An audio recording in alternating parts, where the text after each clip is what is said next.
Sejam muito bem-vindos aqui no canal Somos Espiritismo do YouTube. Hoje nós vamos falar de uma história que fala de reencarnação. Você sabe o que é reencarnação? Você concorda? Você acredita que existe reencarnação? Comenta aí embaixo para mim o que você entende de reencarnação. Ressurreição e reencarnação é a mesma coisa? E aí? Existe aquela coisa que a gente vê em filme da pessoa voltar com a mesma aparência em vidas no futuro? Para o vídeo de hoje, a gente selecionou uma história chamada Fofoca Histórica, que está nesse livro aqui, ó, Para Rir e Refletir, de Richard Simonetti. Vamos então para a história? Vou começar a ler, depois eu vou comentar. E eu queria pedir, se você é novo aqui no canal, por favor, se inscreva. Ajude o canal a crescer e levar a doutrina espírita para pessoas que precisam, que talvez estejam precisando de um consolo, de um conforto, e afastar o desespero dessa pessoa, pois a doutrina espírita ela existe para isso, para nos consolar e ajudar-nos a evoluir, a estudarmos corretamente, certo? Então vamos embora para a historinha. Fofoca histórica. Teodora, que nasceu em 500 e desencarnou em 548 d.C., esposa de Justiniano, que nasceu em 483 e desencarnou em 565 d.C., a Teodora ela tinha birra da reencarnação. A reencarnação já existia. Jovem da classe pobre, fora cortesã antes que o imperador se empolgasse por sua beleza. Paixão fulminante que a promoveu a mulher mais poderosa do império. Por isso mesmo, julgava absurdo sujeitar-se ao ciclo das vidas sucessivas, a fim de habilitar-se ao paraíso. Mais razoável, uma transferência imediata, consideradas as prerrogativas de sua posição.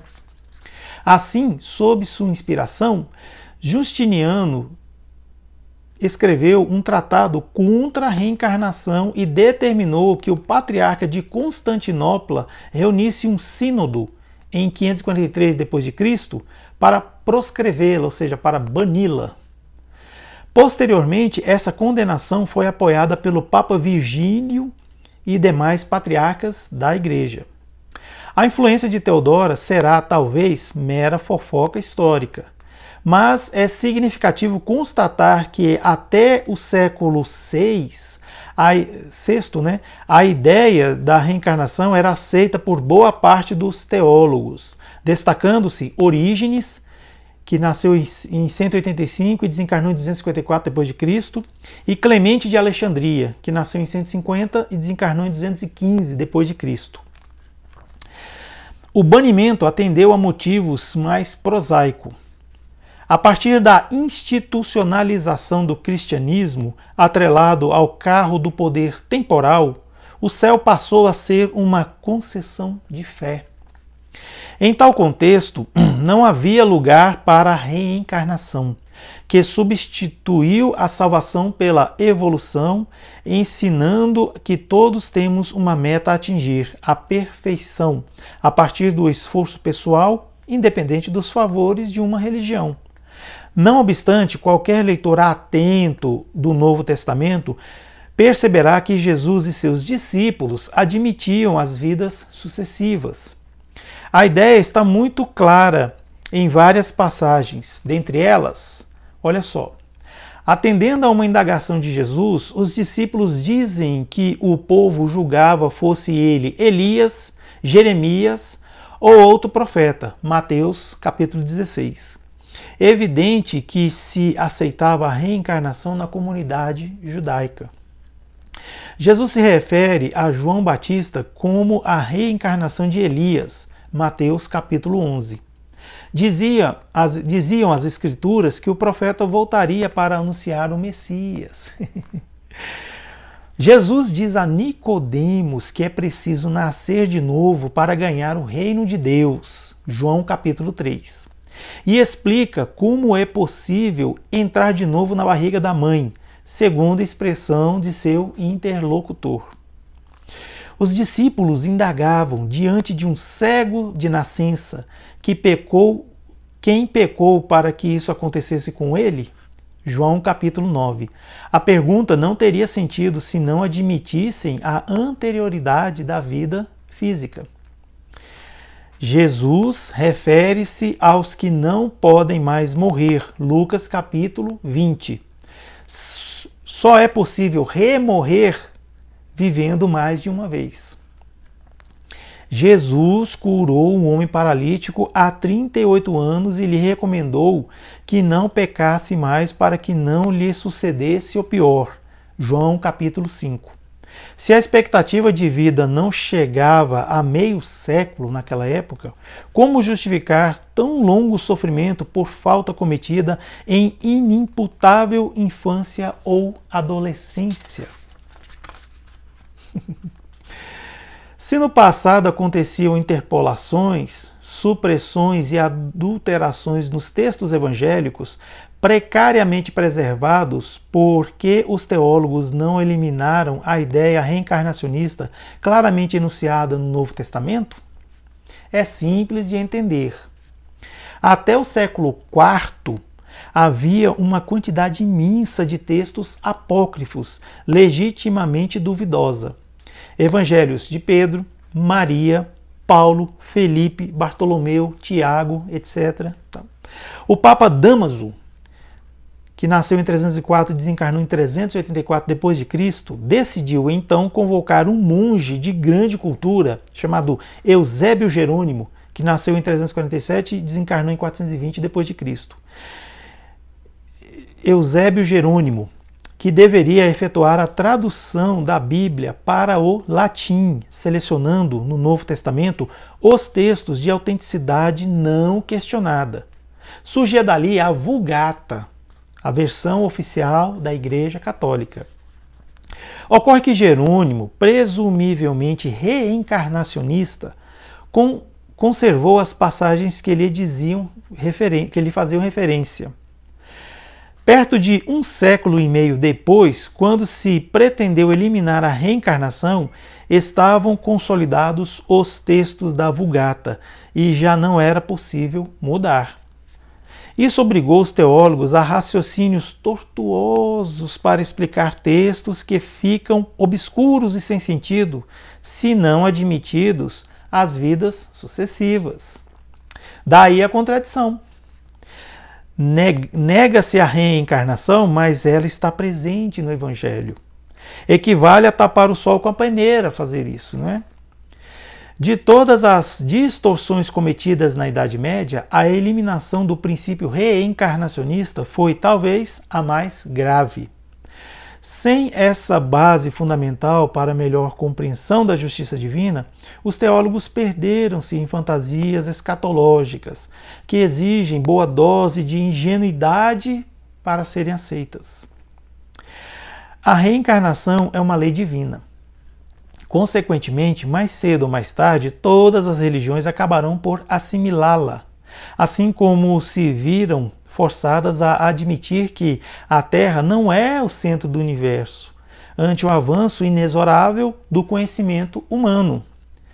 Se não o fizer, serão atropeladas pelo desenvolvimento da cultura reencarnacionista, que tem no Espiritismo seu representante maior. Não há como nos furtarmos do óbvio. O princípio das vidas sucessivas é a chave indispensável para equacionar os enigmas da vida, sem fofoca.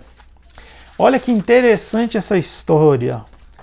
Então quer dizer que um grande imperador do passado, Justiniano, influenciado pela sua esposa, que não gostava dessa ideia de reencarnação, mandou banir essa palavra, esse conceito da Bíblia.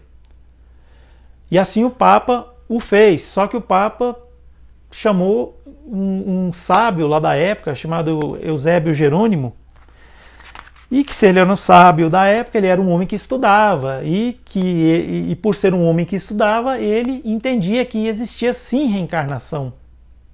E ele pegou os textos que não estavam sendo questionados para formar a Bíblia, a Vulgata, a versão da Igreja Católica.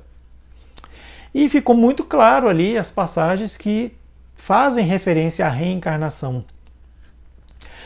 Só que a gente sabe que a Bíblia ela continua sendo, sim, um manancial de conhecimentos e de sabedoria das coisas do céu, das coisas do mundo espiritual. Só que ela passou por muitas reformas. Então a igreja, ela realizava os concílios, conselhos, né, vamos dizer assim, os concílios, que eram o quê? Assembleias que se reuniam para fazer reformas. Eles discutiam os textos. Ah, esse livro, se não me engano, são 66 livros, parece. Ah, esse livro não vai entrar, não, esse vai entrar, não, esse aqui a gente vai tirar, não, esse aqui vai entrar, mas a gente vai tirar essa parte, não, esse aqui a gente vai mudar essa palavra, não, vamos colocar isso aqui dessa maneira, não, vai começar assim. Então foi fazendo assim. Mas antes de existir os concílios, aquela coisa toda, quando a Bíblia foi escrita pelos discípulos de Jesus, cada um ao seu tempo e ao seu modo, porque a Bíblia não foi escrita na época de Jesus, se não me engano, a primeira versão escrita foi o Levítico, que falava de Jesus, e 70 anos depois da ressurreição de Cristo, quando Cristo subiu ao Pai, começou a surgir, lá, cada um escrevia, registrava o que tinha vivido com Cristo, então era a sua impressão. Tanto é que a gente pega os 4 evangelhos canônicos, aqueles 4, a gente vê que tem passagens que tem a ver, outras a gente só vê em 2, e já tem outros registros que só aparecem em 1. Aí tem lá os livros que eles falam que são apócrifos e que eles retiraram da igreja, como por exemplo o Evangelho de Pedro, de Maria de Magdala. Então, assim, hoje em dia a ciência está encontrando isso aí, está recompondo, está fazendo aquele trabalho. Mas na época tinha também aquele trabalho dos copistas, aqueles que faziam a cópia, os monges, aquelas pessoas, né? Muito antes, aliás, até de existir a Igreja Católica, os homens entravam nas cavernas, aqueles lugares escuros, e ficavam fazendo cópias. E às vezes era um trabalho cansativo, era muito difícil. Então, às vezes, igual uma vez o Haroldo Dutra Dias estava explicando como é que era feito o suporte na época que eles escreviam, que era com pele de carneiro, me falhou aqui, mas eu vou lembrar o nome. Era feito com pele de carneiro, e para fazer aquele suporte para eles escreverem em cima era muito difícil, porque tinha que pegar o couro do carneiro, depois de raspar, tinha que fazer vários trabalhos de raspagem, deixar secar, e assim. Então, quando ele estava escrevendo e errava, ele não corrigia, porque ele sabia que ia ser difícil conseguir um novo suporte. Não era igual papel hoje em dia. Hoje em dia nem papel não é celular, é computador, você errou lá, você só dá um Ctrl Alt Del e pronto. Mas na época, quando eles escreviam nesse suporte, meu Deus, eu não estou conseguindo lembrar o nome, mas tudo bem. Se você lembrar o nome, escreve aqui embaixo para mim. Então eles, assim, de certa forma deixavam, então acontecia esses pequenos erros. Aí isso foi mantido, depois veio a Igreja Católica, veio os monges copistas, aquela coisa toda, também tinha aquela dificuldade. Às vezes o cara estava com sono, tinha muito trabalho, tinha que bater a meta, não bateu a meta, então ficava escrevendo. Aí depois, mais tarde, quando formou-se a Vulgata, foi a época dos concílios, Concílio de Trento, Concílio de Latrão, Concílio de Constantinopla, que eram os lugares onde se reuniam. Então eles faziam todas essas reformas, afinal de contas eles se intitulavam os donos, né, das Sagradas Escrituras, então eles faziam todas as modificações. Aí depois, mais tarde, veio a reforma da Igreja Católica, a reforma protestante com Martinho Lutero, que começou também sentiu a necessidade de ter uma Bíblia deles. Então, assim, você pode ver que a Bíblia evangélica é diferente da Bíblia católica, tem livros que não tem na Bíblia Católica e vice-versa, até chegar num momento em que estabilizou a coisa, quero acreditar, porque eu já vi Bíblia falando mal do Espiritismo, falando que Espiritismo é pecado, não sei o que, não sei o que. Olha só, o nome Espiritismo foi criado por Allan Kardec em 1857, data do lançamento do Livro dos Espíritos, o primeiro livro da codificação espírita. Então, quer dizer que a Bíblia surgiu depois do Livro dos Espíritos? Não. A Bíblia é bem mais antiga. Então, como ela era bem mais antiga, não existia a palavra espiritismo. Admite-se até a palavra espiritualismo, que já existia, mas espiritismo é um neologismo criado por Allan Kardec. Então, se a gente pegar uma Bíblia aí que está escrito que o espiritismo, duvide, porque isso aí é um fake news histórico. Mas voltando aqui à história, a gente sabe que reencarnação é justiça divina, é justiça de Deus.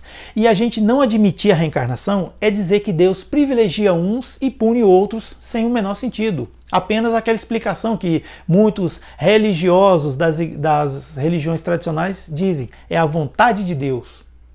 Poxa, então se é a vontade de Deus, esse Deus ele é muito malvado, né? Porque afinal de contas, o que fez uma criança para ela nascer paralítica, para ela nascer com algum sofrimento, para ela nascer com alguma coisa que lhe dá dor?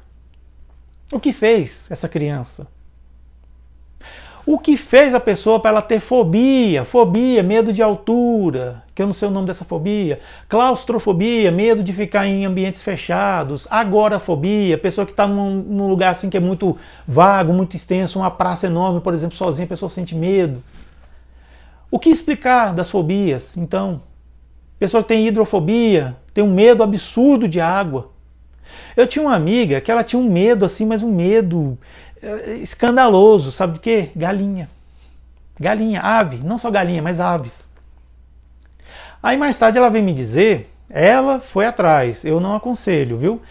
Ela fez uma terapia de vidas passadas, então ela fez uma regressão, aí descobriram que ela, uma das vidas dela, ela desencarnou sendo comida por urubu.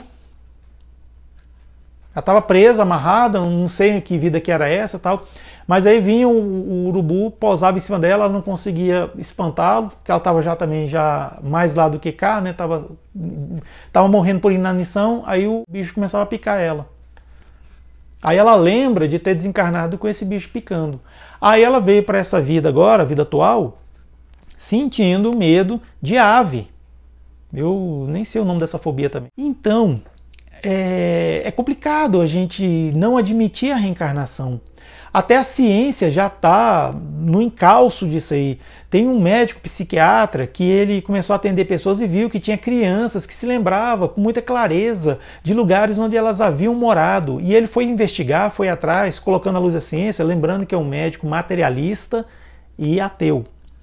Ele viu esse fenômeno na frente dele. Ele constatou, são 20 casos de reencarnação, se não me engano, esse livro. Dá um Google aí que você vai achar. Então esse médico ele viu que era incontestável, porque, poxa, como é que a criança está lembrando? E não só criança, mas pessoas adultas, na Índia e em outros países ao redor do mundo, acontecendo. Pessoas que nem se conheciam entre si e falavam com detalhes, com clareza de certos elementos, certas características dos lugares onde eles viviam. E quando uma pessoa que nasceu na Índia falava de algo que estava na Europa, uma pessoa que seguramente nunca tinha saído da Índia, porque é uma pessoa muito, mas muito pobre mesmo. E assim acontecia com os outros. Uma criança não tem condição de pegar uma condução ou qualquer coisa e ir até uma cidade onde ela, sabiamente, ela nunca foi, para lembrar de uma certa árvore, lembrar de uma certa cor de parede, lembrar que tal lugar está enterrado alguma coisa, aí eles iam desenterrar e encontrava. E aí? Como é que explica isso? Ah, é porque o Espírito Santo foi lá e soprou no ouvido. Não, tudo bem, mas por que o Espírito Santo não sopra no ouvido de todo mundo? É por isso que eu falo, quanto mais se nega a reencarnação, pior fica a coisa, porque a gente está admitindo a injustiça de Deus. Ao contrário, a gente vê que reencarnação é justiça divina. Por quê? Vamos explicar melhor isso aí. Eu nasci com um problema no meu quadril. Eu tenho, chamado osteonecrose no quadril. Aquelas bolotinhas lá do fêmur são todas carcomidas. Eu não sinto nada, tranquilo, ando, eu só tenho que me cuidar. Mas eu nasci com isso, desenvolvi isso por quê? Ah, foi porque a genética, não sei o quê, tal. Ah, mas por que a genética, não sei o quê? Ah, não, porque a genética vem, não sei o quê. Sim, mas por quê? Ah, quer dizer, vai indo, aquela coisa, chega, vai, é só embromando. Então a gente tem que chegar numa causa. Tem que chegar numa causa. E a causa, necessariamente, não é nesta vida. Com certeza, eu em vidas passadas, eu fiz alguma coisa que causou imobilidade em alguém, ou causou um prejuízo em alguém. Aí eu, depois que eu desencarnei, fui para o mundo espiritual, eu percebi que eu tinha feito uma baita de uma besteira. Eu me arrependi e pedi para Deus para eu reencarnar com um problema. Aí Deus concedeu. Talvez não era para eu andar nessa vida, mas como as coisas de Deus não são engessadas, as coisas não são assim a ferro e fogo, Talvez Deus viu que eu andando seria mais interessante para a evolução espiritual do que se eu tivesse prostrado aí, sei lá, não sei. Estou falando o que eu penso. Mas tem pessoas, por exemplo, que nascem com uma deficiência física, muitas vezes é reflexo de vidas passadas. Mas o contrário também acontece. Tem pessoas que nascem com uma inteligência absurda, incomparável nos dias de hoje, que também é reflexo de vidas passadas. Muitas vezes é o estudo que eles desenvolveram lá. A gente viu recentemente na internet, recentemente não, já tem uns anos aí, né? Uma criança oriental que começava, ela era toda criança, mas quando ela começava a tocar piano, a expressão dela mudava e ela tocava assim piano, mas de uma forma muito complexa e um som bonito saía. O que explicar? Como que a gente vai explicar? Ah, não, é porque Deus quis que essa criança... Sim, mas por que essa criança? Por que não as outras também não tocam piano igual essa criança? Você entende? Por que Deus quis privilegiar essa criança para ela tocar piano divinamente sem ter pegado aula? Deus é injusto? Deus quis privilegiar um em detrimento de outros? Não. Essa criança, ela sabe tocar piano nesta vida e com essa maestria que ela toca, porque em vidas passadas ela deve ter estudado muito e não teve chance de mostrar os seus conhecimentos. Ou seja, ela foi assassinada, aconteceu alguma coisa. Aí ela reencarnou e já traz esses dons. Por quê? Porque ela precisa disso para desenvolver as suas competências espirituais. Nós temos vários dons que são atenuados e a gente nasce com eles guardados. Para quê? Para a gente desenvolver outras competências. Exatamente. Então tem pessoas que são muito inteligentes, mas a inteligência é atenuada. Para quê? Para ela desenvolver outras coisas. Então é assim. É dessa maneira que funciona. E a gente não reencarna no mesmo corpo, igual muita gente pode acreditar por aí, não. A gente nasce em um corpo novo. Os nossos pais, a natureza, dão um corpo novo pra gente. Então a gente vem com o espírito e começa a se ligar. A partir do momento que o ovo zigoto lá começa a dividir a célula, cada célula que começa a divisão celular é um raiozinho que sai do espírito e vai se ligando àquela célula. Aí a célula vai se multiplicando, aí o espírito que vai reencarnar, ele vai se ligando, vai se ligando. De certa forma que quando o neném já está prontinho para nascer, para vir à luz, o espírito já está ligado a ele. Aí quando o neném nasce, ele vai se desenvolvendo, a reencarnação ela continua se processando. Fica até mais ou menos os 7 anos de idade da criança, o espírito fica ainda se ajeitando naquele corpinho novo. De forma que quando ele completa 8 anos, a reencarnação já terminou, ou seja, já está reencarnado. Então a criança abaixo disso, é muito fácil ela ver espírito, ela vê um amiguinho que ninguém está vendo e aquela coisa. E fica mais fácil de ela lembrar de vidas passadas também, como eu falei lá atrás. Tá certo? Então, e agora? O que você entende de reencarnação? Você concorda? Você acredita na reencarnação? Comenta aqui embaixo, por favor, se você entendeu, se você não entendeu. Isso me ajuda bastante a eu melhorar até meus pensamentos, a minha retórica sobre isso, tá certo? Se você é novo aqui no canal, por favor, se inscreva. É só um toquezinho no botão aí, se inscrever, e toca no sininho também. Esse sininho vai notificar você quando tiver conteúdo novo aqui no canal Somos Espiritismo, do YouTube. Tá certo? E se você gostou desse vídeo, curta e compartilhe ele para alguém que você saiba que vai gostar ou precisa vê-lo. Tá certo? Muito obrigado pela presença de você aqui.